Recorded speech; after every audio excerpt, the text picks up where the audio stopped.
Every day, we process a steady stream of emotional friction. It is that mental static, the underlying frustration and doubt that clouds our focus and drains our energy. Artist and musician Lori Patrick built a philosophy around this exact problem. She focuses on taking the heavy, painful iron of our daily struggles and actively transmuting it into a clear, liquid gold of inner peace. We are going to walk through a 4-step routine called the frequency shift. By the end of this exercise, you will take a current frustration and turn it into a physical, creative artifact. Step 0 is simple. Grab a pen and a notebook. You need a quiet physical space to begin. Grounding this process in a tactile, analog format is essential. It forces you to disconnect from the digital noise and use your own hands to reclaim agency over your thoughts. In Patrick's work, emotional friction is categorized as rust or iron. Unchecked, it behaves like this heavy industrial dredge tearing up a riverbed, churning up debris and leaving emotional wreckage in its wake. Step 1. Identify the iron.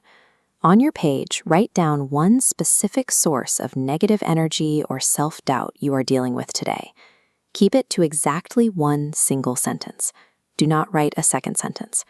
Give yourself a strict 30-second time limit to get the thought onto the paper. Dwelling on the problem only feeds the friction. Step 2. Draw a firm, deliberate box completely around that sentence. When you are done, sit back and take 3 deep breaths. The physical act of boxing the thought contains it. You have visually separated a temporary emotion from your core identity, creating a quiet inner sanctuary where the static can no longer spread. Step 3 breaks the static. It requires applying a principle Patrick calls the number 1 rule: love thy neighbor as thyself. This data visualization shows a chaotic, high-amplitude red waveform on the left, representing that destructive internal friction. To counter this, look below your boxed sentence and write down a few words of comfort. Address the problem exactly as you would if a struggling friend or a stranger came to you with it. By directing empathy outward, you change your own emotional state. Offering comfort shifts your focus away from personal suffering, flattening out that jagged internal response into a smooth, steady rhythm. Pay attention to your body.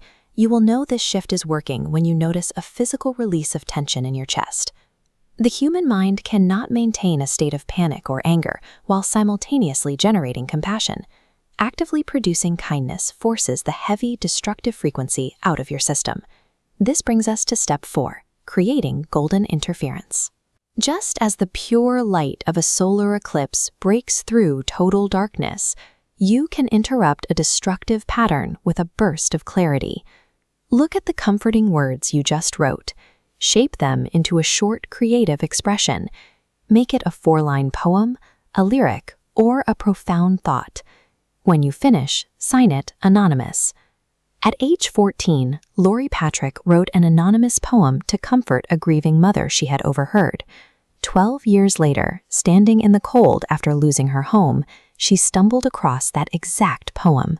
The words she had written to comfort a stranger became the letter from heaven she needed to survive her own tragedy. Do not worry about perfectionism. The objective is healing, not producing a flawless literary masterpiece. Golden interference ensures that your pain is repurposed.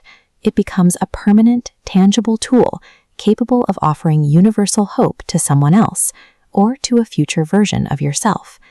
Look down at your page.